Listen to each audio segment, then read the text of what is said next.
एकनाथ महाराजांचे चरित्र भाग 82. एकनाथ महाराजांभोवती गिरिजाबाईंची वेगवेगळी रूपं फेर धरून फिरू लागली. प्रत्येक रूपात वैशिष्ट्य वेगवेगळंच होतं. आता गिरिजाबाईंना आंघोळ घालून झाली होती. आता त्यांना लुगडं नेसवणं चालू होतं.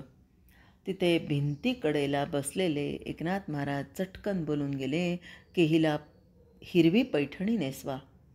हिरवी पैठणी नेसलेली, हातभर बांगड्या घातलेली, कपाळभर मळवट भरलेली आपली गिरिजा पाहताच एकनाथ महाराजांना वाटलं, झालं, हे तिचं शेवटचंच रूप. आता पुन्हा वेगळ्या रूपात तिचं दर्शन नाही. जातस्य हि ध्रुव मृत्यू, या सृष्टिक्रमणाप्रमाणेच सारं झालं आहे. काही वेळानं तिची शरीराची खोल चितेवर अग्नीच्या स्वाधीन होईल. चिरंतन अमर आत्मा मात्र अग्नीला जाळता येणार नाही. माझं मन आता त्या आत्म्यावर स्थिर केलं पाहिजे. हरिपंडिताला लीलालाही शोकावेग आवरत नव्हता. आई गेली म्हणजे जीवनातली माया गेली. आम्ही पोरके झालो. आम्ही आई म्हणून कुणाला हाक मारायची असा आक्रोश ती दोघं करत होती. मुक्तेश्वर स्थिर चित्त होऊन आजीच्या पार्थिव देहाकडे पाहत होते. त्यानं पारमार्थिक उंची ठराविक टप्प्यापर्यंत गाठली होती म्हणून तो स्थिर होता. पण हरीची मुलं प्रल्हाद, मेघश्याम, राघोबा मात्र कावरे बावरे झाले होते. हा हा म्हणता पैठणभर बातमी पसरली. नाथांच्या वाड्यावर अलोट गर्दी झाली. प्रत्येकजण हळहळत होता. पैठणची माता माऊली गेली. शेवटचं जिंकलं हो. आहेवपणी स्वर्गात गेली. किती सहजतेनं कुडी सोडली. हे मागल्या जन्मीचं पुण्यच म्हणायचं. रामायण ऐकता ऐकता आपल्या माणसांच्या घोळक्यात गेली म्हणजे नवलच. शांत मूर्ती नाथांना शोभेशीच होती होई बायको. यात्रा निघाली. लक्ष्मीच्या पावलानं माप लवंडून घरात आली. तो यशस्वी संसार करून चौघांच्या खांद्यावर निघाली. डोक्यावरचा पंचा आणि हाती मडक्यांचं शिंकाळं घेऊन नाथ महाराज पुढे चालू लागले. ह्या सतीतुल्य साध्वीचं अंतिम दर्शन घेण्यासाठी दुतर्फा गर्दी लागली. अशी काही गर्दी लोटली होती की सगळ्या समाजातला प्रत्येक व्यक्ती, स्त्री, पुरुष त्या कलेवराला स्पर्श करून जो रडू लागला. त्या तशा दुःखित मनस्थितीतही काही जणांना शिवाशिव आवडली नाही, पण लोकांचा आवेगही कोणी थोपवू शकलं नाही. आयुष्यभर साथ केलेल्या अर्धांगिनीला चंदनाच्या चितेवर एकनाथ महाराजांनी अग्नी दिला.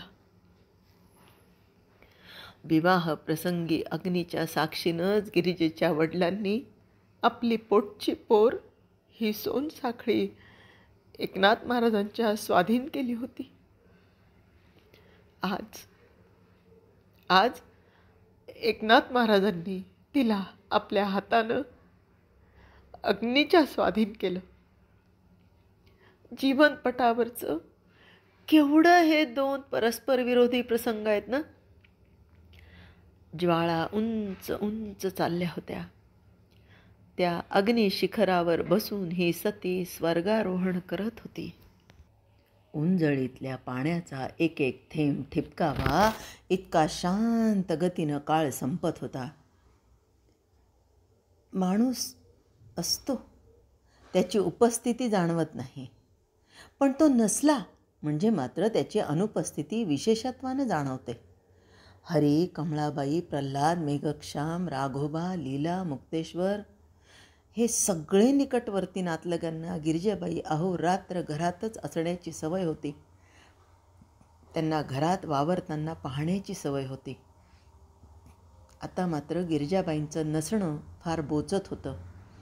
गावबा तर अनावधानानं आई असं म्हणून काहीतरी सांगायला जायचा आणि थपकायचा. उद्धवानं मात्र मनावर बराच काबू ठेवला होता.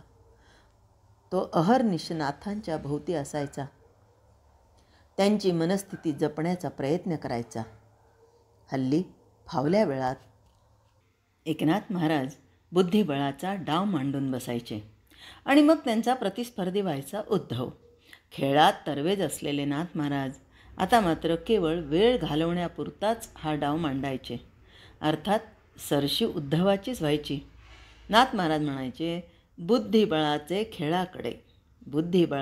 खेळाकडे तेथे मारिता हत्ती घोडे, मारित्यासी हिंसा न घडे, तेणे पाडे संग्राम. आणि मग खळखळून हसायचे. क्षणभर का होईना पण महाराजांच्या मनाला पालट झाला असं उद्धवाला वाटायचं. इकडे रामायणाची कांड संपत होती. अध्यायामागून अध्यायांची पुष्पमाला गुंफली जात होती. भक्तिरसाचा पूर ओसंडून वाहत होता. प्रभू रामरायांचं एक एक गुणविशेष नाथ महाराज अशा काही खुबीनं वर्णन करून सांगायचे की ऐकता ऐकता श्रोतृवृंद थक्क होऊन जायचा. रामकथा नित्याचीच, सर्वज्ञात, परंतु एकनाथ महाराजांच्या तोंडून ऐकताना विशेष आनंद जाणवायचा, कृपा प्रसाद मिळाल्यासारखं वाटायचं. सीता वियोगाचा आणि प्रभू रामचंद्रांच्या मनस्थितीचं वर्णन करण्याचा प्रसंग येऊन ठेपला. सगळ्या श्रोत्यांचं लक्ष गिरिजाबाई बसत असलेल्या जागेकडे गेलं. ती जागा रिकामीच होती. जेव्हा श्रीखंड्या येथून अदृश्य झाला होता तेव्हा तो टेकून बसत असलेल्या खांबाजवळची जागा जशी रिकामी वाटत होती तशीच ही जागा वाटू लागली होती. एकनाथ महाराज म्हणाले, श्रीराम प्रभूंना माहीत होतं की प्रत्यक्ष आदिशक्तीला हा असुर रावण स्पर्श करणं शक्य नाही, तर तो पळवून नेणार कसा? सीतेचं मूळ स्वरूप रामाच्या वामांगालाच होतं. पळवली होती ती सीतेची छाया अर्थात माया. दिसे रामा वेगळी परी ते सबाह्य रामे रचिली, ऐसी देखोनी जनक बाळी, पिटिली टाळी हनुमंते.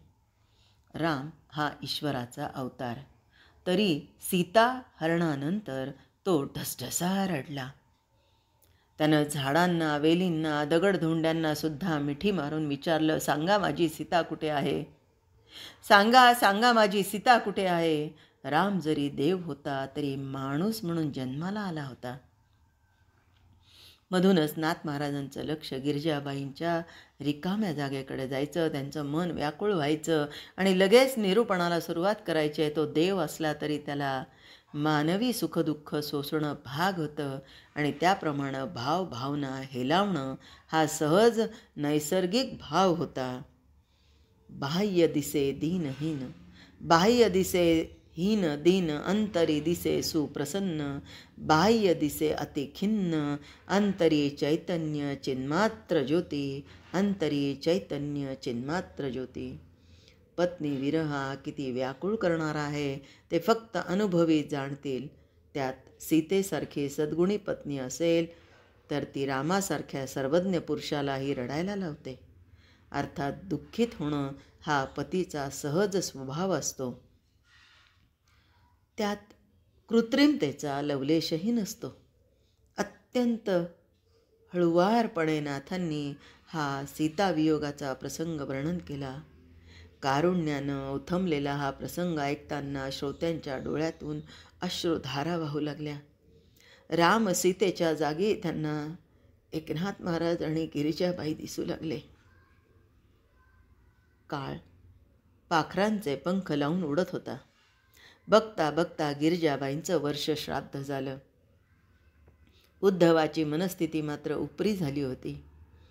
गिरिजाबाईंच्या माहेरून आलेला हा उद्धव आता घरची मालकीण गेल्यानं संकोचला होता.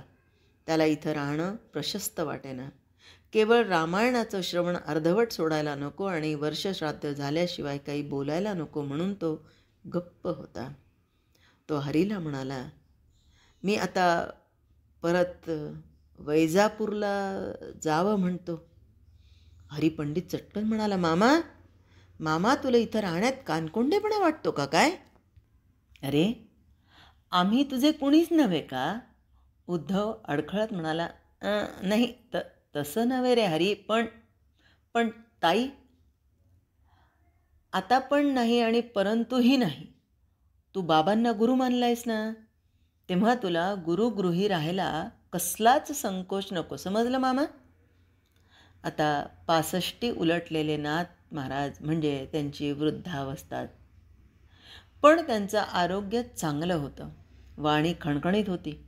अधूनमधून औदासिन्य आलं तरी त्यांची चित्तवृत्ती उल्हासित होती. त्यामुळं त्यांचा सहवास हवा हवासा वाटायचा. त्यांची कीर्तनं प्रवचनं ऐकत राहावीशी वाटत. जनमानसातली त्यांची प्रतिमा वृद्ध झाली नव्हती. त्यांचा नर्म विनोद, मधूनच कोपरखळ्या देऊन बोलणं सारं हवं हवंसं वाटत होतं. जय हरी.